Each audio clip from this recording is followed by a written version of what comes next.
PDM की call पर इस्लामाबाद में एहतजाजी धरने की कॉल पर वाकैंड टेक्सला से भी मुख्तलिफ काफिले इस्लामाबाद रवाना हुए।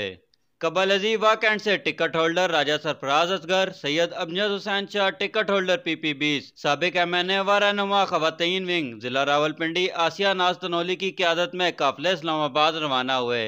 बड़ा काफिला कोस्तान हाउस टेक्सला से सदर मुस्लिम लीग नून जिला रावलपिंडी हाजी मलक उमर फारूक की क़यादत में इस्लामाबाद रवाना हुआ। एहतजाजी रैली के शुरा ने हाथों में लीगी झंडे उठा रखे थे। कोस्तान हाउस टेक्सला में एहतजाजी रैली के शुरा से खिताब करते हुए जिले सदर मुस्लिम लीग नून हाजी मलक उमर फारूक का कहना था कि लीगी रहनुमाओं ने मुखालफाना केसेस का मर्दाना वार मुकाबला किया और अदालतों से सुरखरू होकर निकले। बल्ला लेकर खेलने वाले आज मुल्क की तकदीर से खेल रहा है। उनका कहना था कि जिस शख्स के ऊपर 60 अरब रुपए की करप्शन का इल्जाम हो तो उस पर आला अदलिया उसे वेलकम कहे और वीवीआईपी प्रोटोकॉल करप्शन के मुल्जिम को दिया जाए। इसका मतलब है कि इस मुल्क में 200-400 अफराद का जत्था लेकर चढ़ाई करने वालों को कोई पूछने वाला नहीं। उनका कहना था कि डंडे के जोर पर फैसले लेने का दौर चल पड़ा है, इससे ये मुल्क कायम नहीं रह सकता। नवाज शरीफ को झूठे इल्जामात में वजारत उज़्मा से हटाया गया, लेकिन इसके बावजूद किसी ने रेड लाइन क्रॉस नहीं की। इमरान खान को एस्टेब्लिशमेंट ने गोद में लेकर फीडर से पाल पोस कर इस मुल्क पर मुसल्लत किया।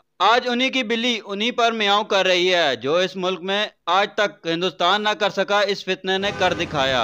उनका कहना था कि पूरी कौम पाक फौज के साथ शाना बशाना खड़ी है। इमरानी फितने की साजिश बेनकाब हो चुकी है। हमें जाती अना से बालातर होकर बतौर पाकिस्तानी इस मुल्क के लिए हर किस्म की कुर्बानी देनी होगी। सैयद उमैर अली, नवाई टेक्सला, इस्लामाबाद।